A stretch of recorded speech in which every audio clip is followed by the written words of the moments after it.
World-class faculty, cutting-edge labs and immersive learning. A vibrant campus life beyond the classroom. SGT University, nurturing future leaders.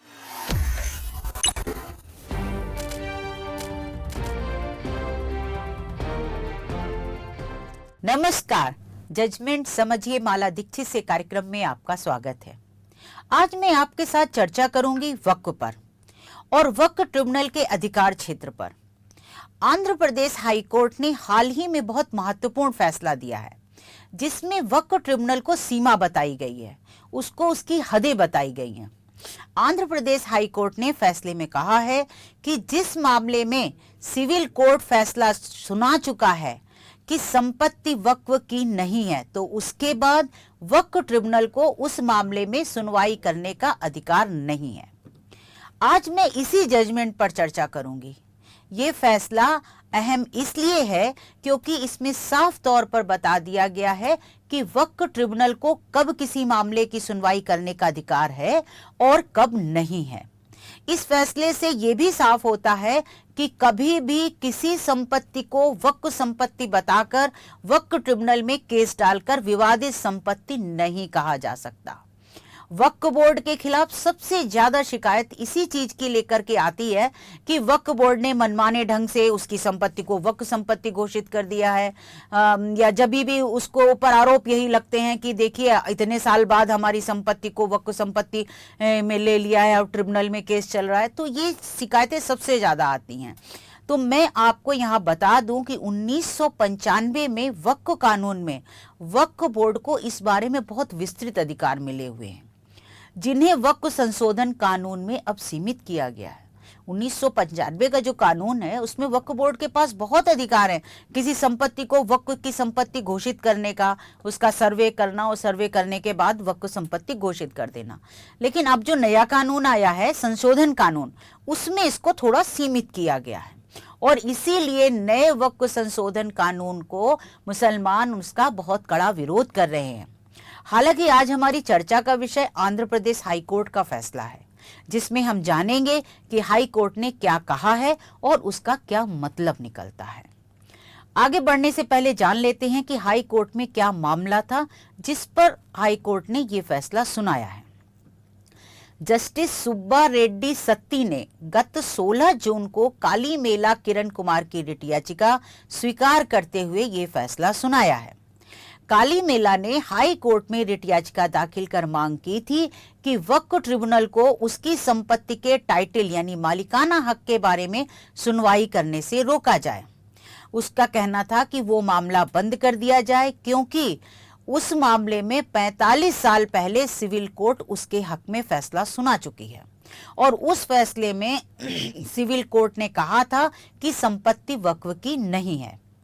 High court में यह writ याचिका काली मेला को इसलिए दाखिल करनी पड़ी क्योंकि सिविल कोर्ट से फैसला आने के करीब 4.5 दशक बाद मजलूम शाह दरवेश तकिया एंड मस्जिद वक्फ के मुतवल्ली ने काली मेला किरण कुमार के खिलाफ वक्फ ट्रिब्यूनल में एक नया वाद दाखिल कर दिया था, जो कि गंतुपल्ली गांव में स्थित उसकी संपत्ति का मालिकाना हक वक्फ के हक में घोषित करने की मांग की थी और ये मुकदमा उसने 2024 में दाखिल किया वक्फ ट्रिब्यूनल में। तो अब हाई कोर्ट के सामने विचारणीय कानूनी सवाल ये था कि क्या जिस संपत्ति के बारे में सिविल कोर्ट 1978 में फैसला दे चुका है, उस संपत्ति के बारे में वक्फ ट्रिब्यूनल को 2024 में दाखिल किए गए वाद पर यानी मुकदमे पर सुनवाई करने का अधिकार है कि नहीं है, और क्या वक्फ ट्रिब्यूनल उस वाद पर सुनवाई करते हुए मालिकाना हक यानी टाइटल सूट तय कर सकता है और सेल डीड रद्द कर संपत्ति पर कब्जा दे सकता है। इस मामले में हाई कोर्ट ने काली मेला की याचिका स्वीकार करते हुए अपने फैसले में कहा है, जो ये नया फैसला आया है उसी की बात मैं कर रही हूँ। हाई कोर्ट ने उसमें कहा है कि जिस मामले में सिविल कोर्ट फैसला दे चुका है उस मामले में वक्फ ट्रिब्यूनल को सुनवाई का अधिकार नहीं है। हाई कोर्ट ने वक्फ कानून की धारा 7, उपधारा 5 और धारा 6 की उपधारा 1 की जांच की, जिसमें उसने पाया कि एक बार सिविल कोर्ट ने वक्फ कानून 1995 के लागू होने के पहले ही उस संपत्ति से संबंधित किसी मुद्दे पर फैसला दे दिया है तो उसी मुद्दे पर फिर से चर्चा नहीं की जा सकती। वक्फ अधिनियम की धारा 6(1) ट्रिब्यूनल के समक्ष औकाफ से संबंधित विवादों पर वाद दायर करने के बारे में है। हाई कोर्ट ने कहा कि ट्रिब्यूनल उस भूमि पर स्वामित्व की घोषणा की मांग करने वाले मुकदमे पर विचार नहीं कर सकती है जिस पर पहले से ही सक्षम सिविल कोर्ट द्वारा निर्णय दिया जा चुका है। जस्टिस सुब्बा रेड्डी सत्ती ने अपने फैसले में कहा कि जब सक्षम सिविल कोर्ट ने पहले ही मुकदमे में यह निष्कर्ष दर्ज किया है कि संपत्ति वक्फ संस्था की नहीं है तो वक्फ संस्था स्वामित्व की घोषणा के लिए 4.5 दशक बाद दायर किए गए मुकदमे पर अधिनियम की धारा 7(5) के तहत सुनवाई नहीं कर सकता। वो मुकदमा सुनवाई योग्य नहीं है। हाई कोर्ट ने कहा कि वर्तमान मुतवल्ली जिसने मुकदमा दाखिल किया है, ये बात उसकी हो रही क्योंकि मुतवल्ली ने वक्फ ट्रिब्यूनल में मुकदमा दाखिल किया था, तो उसको कहा जा रहा है कि जो वर्तमान मुतवल्ली है और जो पहले वाला मुतवल्ली था जिसने मुकदमा हारा था सिविल कोर्ट में, उसका बेटा है, तो इस नए मुतवल्ली को 4.5 दशक बाद उसकी नींद खुली है और उसने ये मुकदमा दायर किया है। हाई कोर्ट ने कहा कि जब एक बार अधिनियम की धारा 7(5) लागू हो जाने के बाद कोई फैसला आने के बाद ट्रिब्यूनल किसी भी तरह से आगे के निर्णय के लिए अपनी फाइल को मुकदमे को जारी नहीं रख सकता, यानी अपनी फाइल में वो विवाद वो मुकदमा जारी नहीं रख सकता जब एक बार धारा 7(5) लागू हो गई है। ये धारा 7(5) कौन सी बात की जा रही है? ये धारा 7(5) वक्फ कानून 1995 की धारा 7(5) है, ये उसकी बात हो रही है। उसमें ये कहा गया है कि ये कानून लागू होने के पहले अगर ये जो संपत्ति वक्फ की है कि नहीं है, इस संबंध में कोई विवाद पहले से सिविल कोर्ट ने तय कर दिया है या लंबित है तो उसके बारे में ट्रिब्यूनल सुनवाई नहीं करेगी। यही ये धारा कहती है और इसी धारा की बात जो है वो आंध्र प्रदेश हाई कोर्ट ने अपने फैसले में कही है।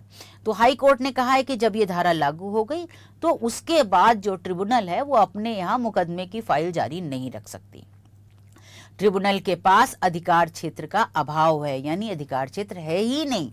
और ये कहते हुए हाई कोर्ट ने याचिका स्वीकार कर ली काली मेला की और ट्रिब्यूनल में जो मुकदमा दाखिल किया था मुतवल्ली ने वो बंद कर दिया।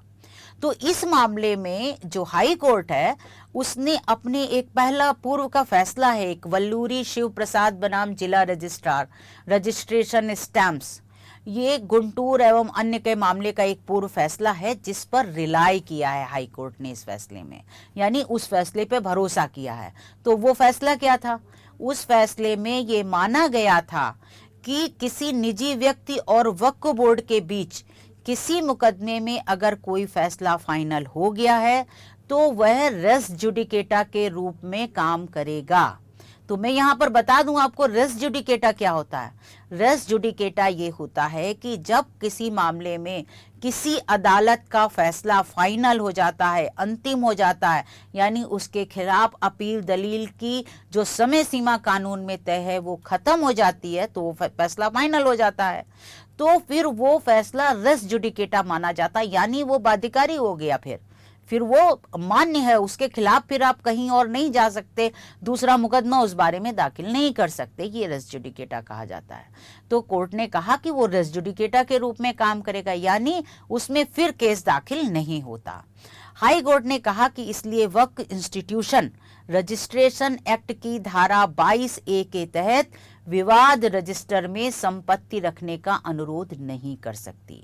यानी अगर ऐसी कोई संपत्ति है, ऐसा कोई विवाद जो पहले तय हो चुका है, तो ट्रिब्यूनल जो है वो फिर उस संपत्ति को विवाद रजिस्टर में दर्ज नहीं करा सकती कि यह विवादित संपत्ति है और इस पे सुनवाई चल रही है।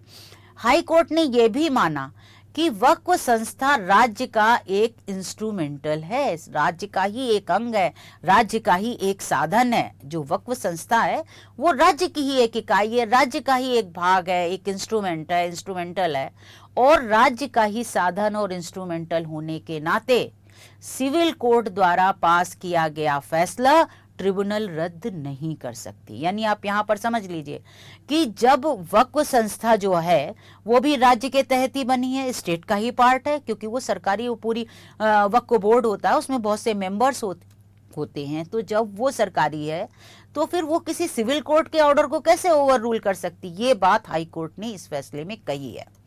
यानी इस फैसले में आंध्र प्रदेश हाई कोर्ट ने स्पष्ट कर दिया है कि जिन मामलों में 1995 का वक्फ एक्ट लागू होने से पहले, यहां पर ध्यान से सुनिए आप लोग, कि जिन मामलों में 1995 का वक्फ एक्ट लागू होने से पहले सिविल कोर्ट द्वारा मालिकाना हक के बारे में निर्णय दिए जा चुके हैं, उन मामलों में वक्फ ट्रिब्यूनल को सुनवाई का कोई अधिकार नहीं है और ना ही वक्फ इंस्टीट्यूशन उस संबंधी संपत्ति को विवाद रजिस्टर में रखने का अनुरोध कर सकता है। इस फैसले से साफ हो गया है कि कोई भी कभी भी जब मन चाहे वक्फ ट्रिब्यूनल में जाकर किसी भी संपत्ति के वक्फ होने का दावा नहीं कर सकता और ना ही वक्फ ट्रिब्यूनल ऐसे दावे सुन सकती है अगर उनके बारे में पहले से सिविल अदालत से कोई फैसला आ चुका है। वैसे मैं बता दूं कि इस मामले में मुतवल्ली और वक्फ बोर्ड की ओर से हाई कोर्ट में कहा गया था कि सर्वे कमिश्नर के सर्वे में 7 दिसंबर 1955 को उस संपत्ति को वक्फ संपत्ति घोषित किया गया था और गजट में अधिसूचित थी और इस मामले में वक्फ ट्रिब्यूनल ने पक्षकारों के को यथास्थिति बनाए रखने का आदेश 19 जनवरी 2024 को दिया था। लेकिन याचिकाकर्ता काली मेला ने ट्रिब्यूनल में जवाब दाखिल करने के बजाय हाई कोर्ट में ये रिट याचिका दाखिल कर दी है और इस रिट याचिका को खारिज कर दिया जाए, ये वक्फ बोर्ड और जो मुतवल्ली था उसकी तरफ से हाई कोर्ट में कहा गया था। लेकिन हाई कोर्ट ने ये दलीलें नहीं मानी और हाई कोर्ट ने फैसले में कहा कि सिविल कोर्ट ने 30 सितंबर 1978 को दिए फैसले में कहा है कि संपत्ति वक्फ की नहीं है, यानी वो फैसला फाइनल है। तो ये तो बात हो गई आंध्र प्रदेश के ताजा फैसले की। लेकिन अब जब वक्फ की बात हो रही है तो वक्फ संशोधन कानून की भी चर्चा कर लेते हैं। आप सभी को पता है कि अब नया वक्फ संशोधन कानून लागू हो गया है। ये कानून में जो नया आया है, कई संशोधन करके ये सुनिश्चित करने की व्यवस्था की गई है कि किसी की निजी संपत्ति वक्फ बोर्ड द्वारा मनमाने ढंग से ना ली जा सके। नया कानून भी इसीलिए लाया गया है क्योंकि सरकार को बहुत सी शिकायतें मिली थी जिनमें पूरे गांव को वक्फ संपत्ति घोषित कर दिया गया था, जिसमें रिहायशी आवासों के अलावा कुछ जगह तो दशकों पुराने मंदिरों को भी वक्फ संपत्ति में शामिल किया गया था। और केंद्र सरकार का कहना है कि वक्फ बोर्ड के वक्फ संपत्ति घोषित करने की बढ़ती मनमानी शिकायतों के बाद ही ये नया वक्फ संशोधन कानून लाया गया है ताकि इस तरह की चीजों पर रोक लगे।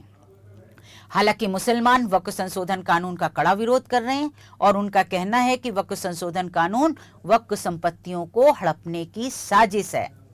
सुप्रीम कोर्ट में बहुत सी याचिकाएं लंबित हैं जिनमें वक्फ संशोधन कानून को चुनौती दी गई है। तो अब देखना होगा कि सुप्रीम कोर्ट नए वक्फ संशोधन कानून पर क्या फैसला देता है। कोर्ट उस कानून को वैध ठहराता है या रद्द करता है, ये तो आने वाला समय ही तय करेगा जब इसकी सुनवाई होगी, अपीलें दलीलें होंगी। अभी इस पे सुनवाई मेरिट पर नहीं हुई है तो फिर तब देखेंगे कि क्या होता है। तो आज बस इतना ही, फिर कोई ऐसा ही महत्वपूर्ण फैसला आएगा तो मैं आपको उससे अवगत कराऊंगी। आप इस कार्यक्रम में मेरे साथ जुड़े रहे, इसके लिए धन्यवाद।